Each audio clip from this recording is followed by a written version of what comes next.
Oasis Congo FM TV, votre journal.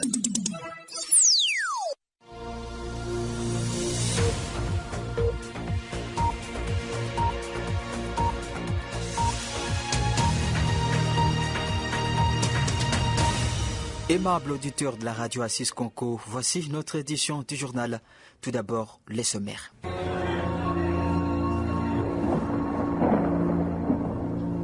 Oasis, la météo.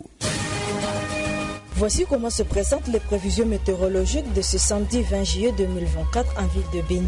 Levé du soleil 6h04 et son coucher à 18h12. Le vent courra à 10 km par heure l'avant-midi en direction sud-est et à 15 km l'après-midi en direction sud-est. Température maximale sera ressentie à 28 degrés Celsius et la minimale à 19 degrés Celsius. Ce jour, le ciel sera nuageux accompagné des orages et d'averses. La météo prévoit un risque de pluie ce samedi dans la ville de Béni.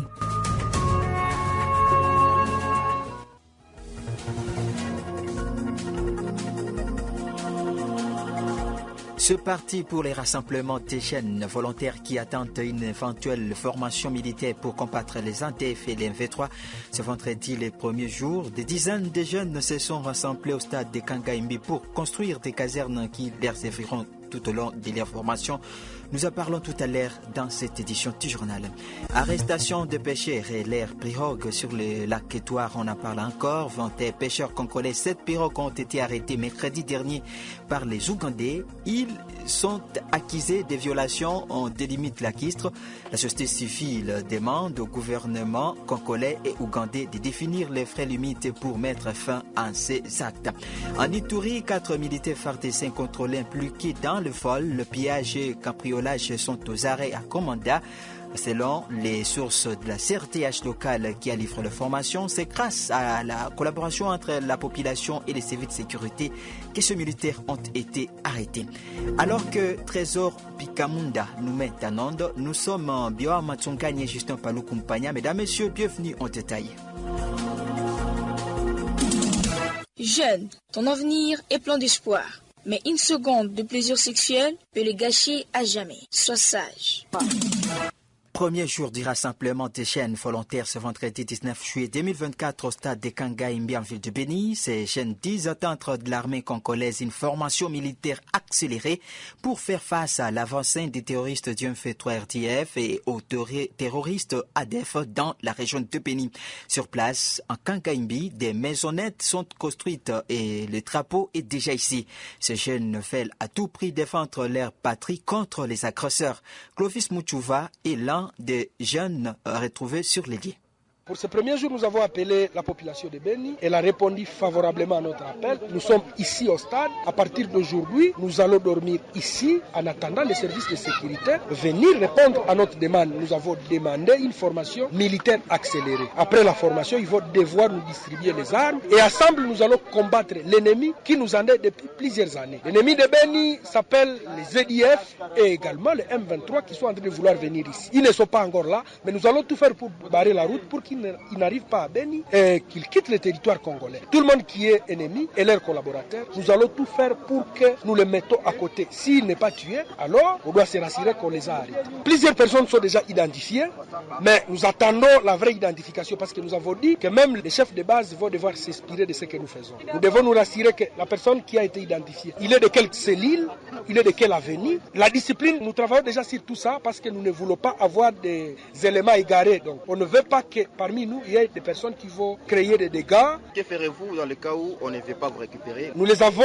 donné un délai. Si ils ne viennent pas, ensemble avec les gens qui seront ici avec nous, nous allons décider sur quoi faire. Mais l'objectif, c'est chercher l'ennemi. Et on va les chercher. Nous savons qu'il y a certains collaborateurs ici à ville. Ça ne sera pas des règlements de compte. Il y a déjà des informations que nous avons, que certaines clôtures sont suspectes. Nous allons devoir vérifier là-bas. C'était la Clovis Mouchouva, l'un des jeunes en file de Béni. Restons à Béni, Bioa Matsungani, salut. Salut Justin Moupagna, il s'observe une forme de spoliation de riz et avenues, mais aussi la construction anarchique dans certains quartiers de la commune de Moulekeran en ville de Béni ce jour. L'alerte est faite ce vendredi 19 juillet 2024 par Kambale Kiakuno, président de la nouvelle société civile du Congo, dans cette municipalité. En l'en croire, certaines personnes prennent quelques mètres de l'avenue pour construire leur maison. Kamba Levia Konopior est dû avoir mené des enquêtes pour la cause. Il appelle les auteurs au bon sens et les autorités à bien s'y impliquer pour protéger les biens communautaires. On l'écoute. Nous avons observé avec amertume les spoliations au niveau des différents quartiers de la commune, notamment Massiani, Sayo, Kalenda, du quartier Tamende. Oui, les auteurs, nous disons que ce sont les habitants, donc les particuliers, qui sont en train de fabriquer des briques au niveau des avenues. Et il y a les autres aussi qui construisent aussi sans respecter les normes. Sur, par exemple, 10 mètres de l'avenue, vous verrez que la personne va laisser seulement 8. Alors, et ça, c'est le comportement que nous, dans la société civile, que nous fustigeons. Et nous appelons aussi la communauté à revenir, et surtout au bon sens. Aux autorités, nous disons de bien faire leur travail, puisque la loi leur autorise de faire surtout la sécurité des personnes, de leurs biens. Mais quand on sécurise les personnes, leurs biens, sans respecter aussi les mesures des avenues et des rues, ça causerait aussi problème dans les avenirs. Et à leur tour, surtout les services de plan, urbanisme, des cadastres, de bien vouloir respecter les mesures. Ici, après le lotissement des avenirs, ça pourra au moins aider la communauté. Le bilan de la récente attaque des terroristes en Def à Mamonvé est revu à la hausse. Il est passé de 3 à 37 personnes tuées après la découverte des autres corps ce vendredi.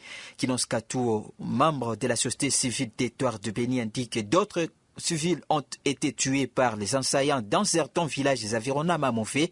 Il appelle les autorités militaires à prendre des dispositions nécessaires pour assurer la sécurité de la population.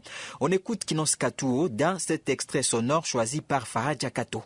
Le bilan des attaques des ADF-NAL dans la localité de Babila Bakaïp de Mamonvé, à secteur de Benimba, au groupe territoire de Beni, du mardi 16 au jeudi 18 juillet 2024, est passé à la hausse de 3 personnes à 37 personnes tuées, 9 maisons incendiées, 7 motos incendiées et plusieurs personnes portées disparues. 3 personnes tuées à Mabouo, 5 à Mbimbi, 3 à Ulkwawapi, 4 à Maese, 7 personnes à Kazaro, 4 à Moliso, 5 personnes à Djanam. Pour la matinée de ce vendredi, l'ADF est en train de tuer la paisible population en Zakia. Nous déplorons le comportement de nos militaires FARDC qui ne veulent pas prendre en considération nos alertes. Nous sommes aussi très désolés du comportement de nos FARDC de Mamonvé qui ont affiché, au lieu d'aller défendre la population qui est tuée à Kazaro, mais ils passent à Mambao, village voisin, pour attaquer les Wazalendo qui n'ont pas d'armes à feu. Ce commandant doit répondre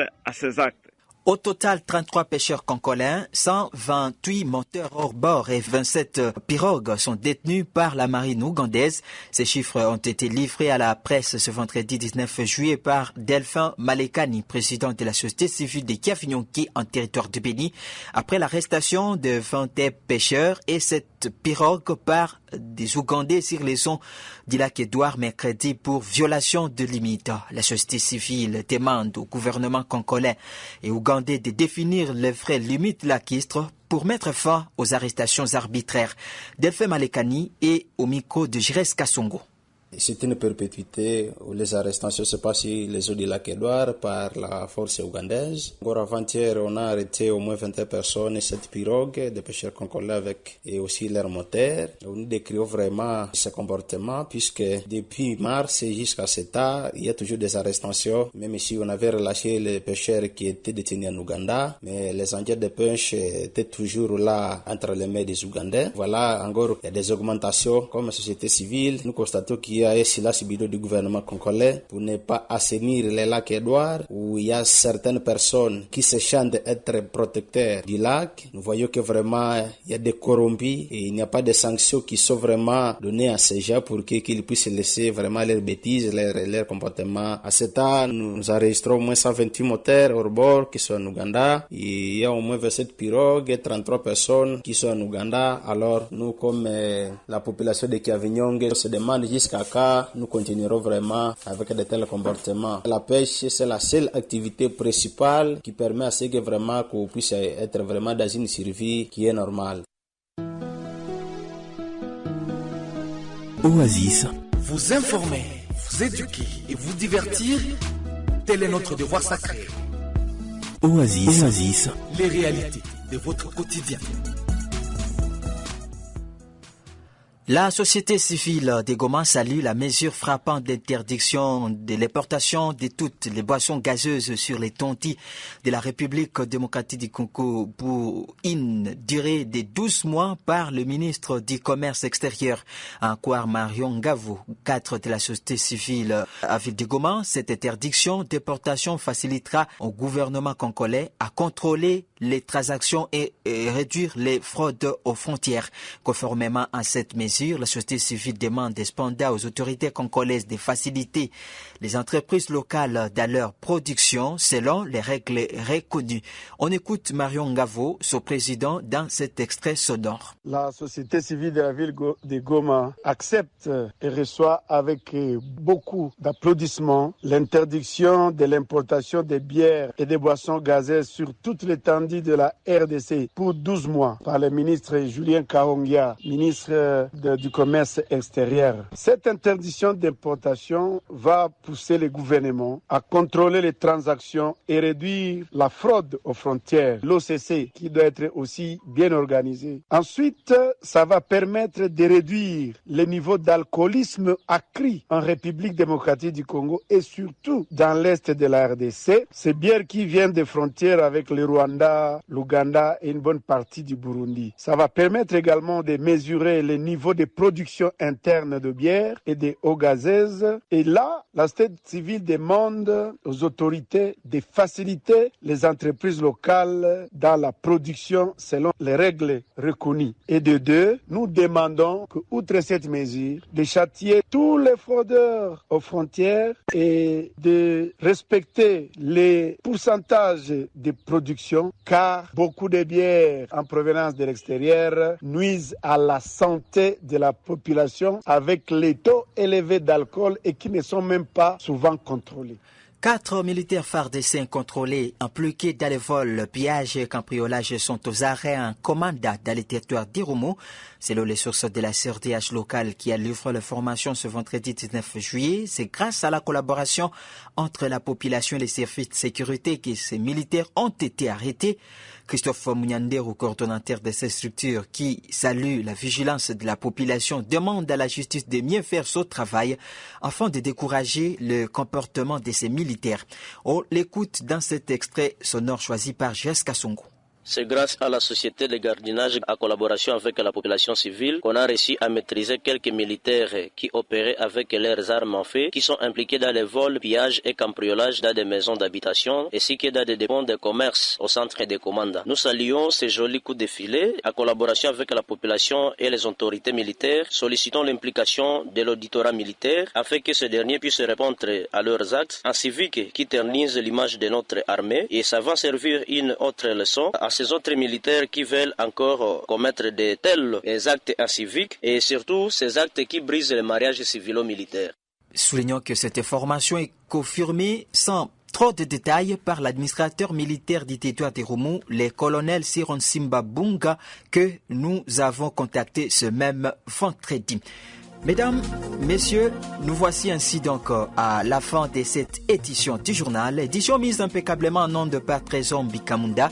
Nous étions à sa présentation Biao Matungani et Justin Palo Kumpania. Merci à vous de nous avoir suivis.